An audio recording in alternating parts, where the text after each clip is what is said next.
Hi viewers, welcome to our channel. ప్రస్తుతం మనతో పాటు భరద్వాజ్ గారు సీనియర్ జర్నలిస్ట్ ఉన్నారు. వారితో ఒకసారి మాట్లాడదాం. సార్ నమస్కారం సార్. నమస్తే అండి. సార్ మంచు మనోజ్ ఏదో ఒక అంశంలో అయితే ప్రతిసారి కూడా వార్తల్లో నిలవడం చూస్తున్నాం సార్. అంటే మంచు మనోజ్, మంచు విష్ణు, మంచు మోహన్ బాబు గారు వీళ్ళ కుటుంబంలో ఆర్థిక వివాదాల కారణంగా ఒక హడావిడిని క్రియేట్ చేయడము ఎప్పుడు కూడా వార్తల్లో ఉండడం చూస్తాం.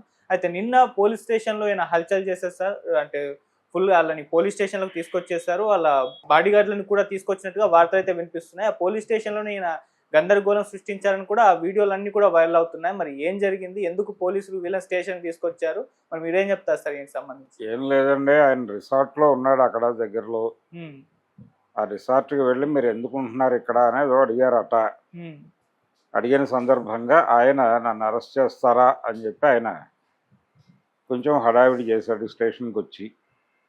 అది జరిగింది. అంటే ఈ వివాదం అలా నడుస్తోంది. నడవడానికి కారణం ఏంటంటే అక్కడ సెటిల్మెంట్ కావట్లేదు. అతని డిమాండ్స్ ఏవో ఉన్నాయి. ఓకే. అతను బయటకు ఏం చెప్తున్నాడు, ఇది ఆస్తుల గొడవ కాదు, ఆత్మగౌరవ పోరాటం అని చెప్తున్నాడు. ఆత్మగౌరవ పోరాటం కూడా ఆస్తులతో లింక్ అయి ఉంటుంది. ఆస్తి, ఆత్మగౌరవం ఈ రెండు ఇంటర్లింక్డ్. అంటే ఆయన గొడవ ఏంటి, ఆయన హైదరాబాదులో ఉన్న వ్యవహారాలు మాత్రమే కాదు, ఇతరత్ర వాళ్ళ సినిమా ప్రొడక్షన్కి సంబంధించి విషయాలు కూడా మాట్లాడాడు ఆయన.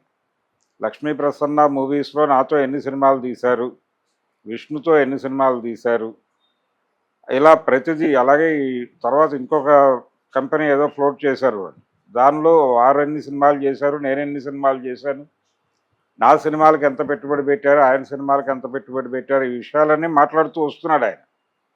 కాబట్టి ఇది అన్నదమ్ముల మధ్య వాటాల గొడవ. ఆయన విల్లు రాశాడని చెప్తున్నారు.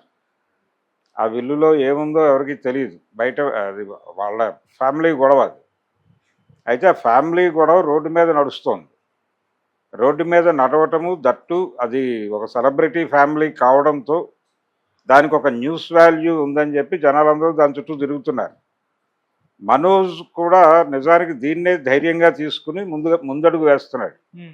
కార్నర్ చేయటం అనేది ఇప్పుడే ఎందుకు మొదలైంది గొడవ అంటే, ఒకవైపు వీళ్ళు ఒక పెద్ద ప్రాజెక్టు రిలీజ్ ప్రోగ్రాంలో ఉన్నారు.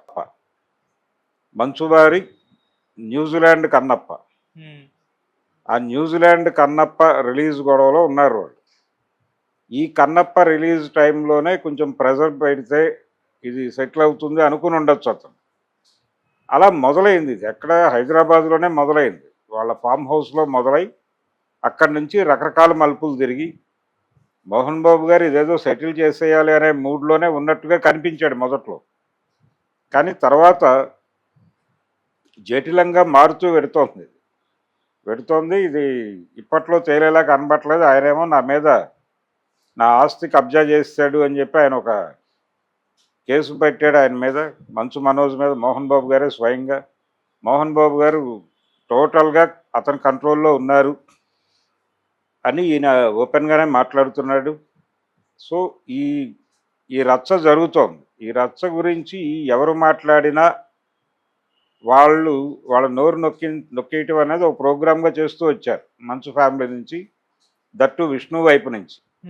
మీడియాని కూడా ఆయన కొంచెం గట్టిగానే మాట్లాడాడు. ఎందుకు మా కుటుంబ విషయాలు మీరు మాట్లాడుతున్నారు, మీరు రాస్తున్నారు, మీ కుటుంబంలో లేవా గొడవలు, మీ కుటుంబం గొడవల గురించి మేము మాట్లాడామా, మీరెవరు మాట్లాడటానికి అని గదమాయించాడు ఆయన. ఓకే, బాగానే ఉంది. కానీ మీ తమ్ముడు రోజువారీ గొడవ చేస్తున్నాడు బయట. ఇదేమో మీ ఫ్యామిలీ సెలబ్రిటీ ఫ్యామిలీ అవడంతో ఇది ఇంకొక న్యూస్ వాల్యూ ఉందని ఎవరో ఒకళ్ళు మాట్లాడుతున్నారు. వీళ్ళు చేసినప్పుడు వాళ్ళు మాట్లాడకపోతే కుదరదు కాబట్టి వాళ్ళు మాట్లాడుతున్నారు.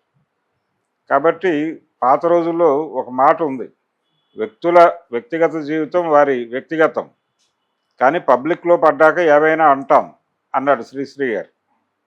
కాబట్టి ఇప్పుడు పబ్లిక్లో పడ్డారు కాబట్టి ఎవరైనా ఏదైనా అంటారు. అనకూడదు అనడానికి హక్కులు కోల్పోయారు వాళ్ళు. ఆ కోల్పోవడానికి కారణం మంచు విష్ణు. తను ట్వీట్ చేశాడు. ట్విట్టర్ వేదికగా ఇద్దరూ కాసేపు ఘర్షణ పడడంతో తను కూడా ఈ విషయంలో ఓవర్గా బిహేవ్ చేసినట్టుగా ప్రపంచానికి అర్థమైపోయింది. మోహన్ బాబు గారు రకరకాల ఆడియోలు రిలీజ్ చేశాడు. మనోజ్ మీద చాలా ఓపెన్గానే పోలీస్ స్టేషన్కి ఆయన కంప్లైంట్ లాంచ్ చేశాడు. ఇంత జరిగిన తర్వాత ప్రపంచం అనివార్యంగా మాట్లాడుకుంటుంది ఈ కేసు గురించి. మీడియా ఫోకస్ ఎందుకు పెడుతోందంటే పెడతారు. మీడియా ఫోకస్ పెట్టడం అనేది తనకి ప్లస్ పాయింట్గా అతను తీసుకుంటున్నాడు మనోజ్. ఈ రచ్చ ఇలా జరగకూడదు అనుకుంటే అది సెటిల్ చేయాలి. సెటిల్ చేయటం అంటే అతనికి బహుశా నేను అనుకోవడం ఆ ఎడ్యుకేషనల్ ఇన్స్టిట్యూషన్స్ సంబంధించి ఒక మాట మాట్లాడాడు ఆయన. ఆ కమిటీలో నేనున్నాను, నాతో పాటు మా బంధువులు ఉన్నారు, మాకు న్యాయం జరగదని మేము అనుకుంటున్నాం అనే మాట వాడాడు ఆల్రెడీ. సో అక్కడ వీళ్ళ షేర్ ఏమిటి, వీళ్ళ గొడవ ఏంటి అనేది అక్కడ సెటిల్మెంట్ జరగాలి. దాంతోపాటు ఇతర ప్రాపర్టీస్లో ఆయన షేర్ ఏంటి అనేది తేలాలి.